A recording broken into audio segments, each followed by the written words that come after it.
ছাত্র জনতার গণঅভ্যুত্থানের স্মৃতি ধরে রাখতে গণভবনকে জাদুঘরে রূপ দিতে যাচ্ছে অন্তর্বর্তী সরকার। সকালে তথ্য ও সম্প্রচার, যুব ও ক্রীড়া এবং শিল্প উপদেষ্টা গণভবন পরিদর্শন করে। তারা জানান, জাদুঘরে থাকবে জুলাই আগস্টের ছাত্র জনতার অভ্যুত্থানের শহীদদের তালিকা, ১৬ বছরে আওয়ামী সরকারের স্বৈরাচারী শাসন, গুম খুন সহ অন্যায় অবিচারের চিত্র এবং তথ্য উপাত্ত। গণভবনকে জাদুঘরে রূপ দিতে প্রাথমিকভাবে গঠন করা হবে বিশেষজ্ঞ কমিটি।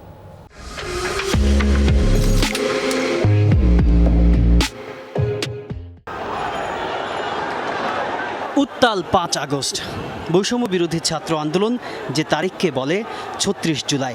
সেদিন ছাত্র জনতার গণ অভ্যুত্থানে পদত্যাগ করে দেশ ছাড়তে বাধ্য হন তৎকালীন প্রধানমন্ত্রী শেখ হাসিনা।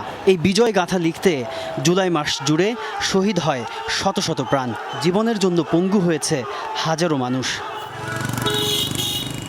সেই জুলাই বিপ্লবের স্মৃতি ধরে রাখার উদ্যোগ নিয়েছে অন্তর্বর্তীকালীন সরকার।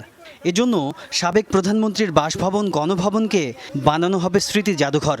এই গণঅভ্যুত্থানের স্মৃতি এবং এই ফ্যাসিবাদী যেই শাসন, এই শাসনের সময়কার যেই জনগণের উপর যে অত্যাচার, নিপীড়ন, গুম খুনের যেই স্মৃতিগুলো আছে সেগুলো সংরক্ষণ করে এই গণভবনকে একটি জাদুঘরে রূপান্তরিত করে জনগণের জন্য উন্মুক্ত করে দেওয়া হবে। আজকে আমরা সেই উদ্দেশ্যেই প্রাথমিক ভিজিট করতে এসেছি।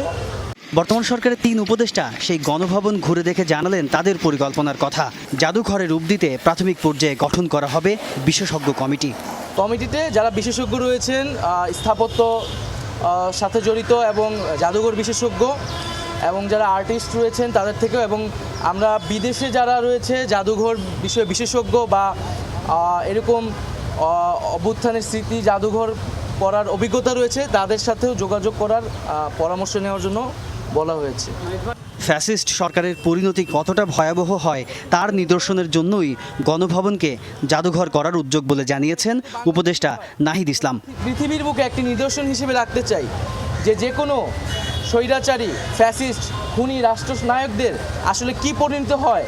উপদেষ্টারা আরও জানান, জুলাই অভ্যুত্থানে শহীদদের তালিকা তৈরির কাজ এগিয়েছে অনেকখানি, দ্রুতই সেটি প্রকাশ করা হবে। তাজনুর ইসলাম, যমুনা নিউজ, ঢাকা।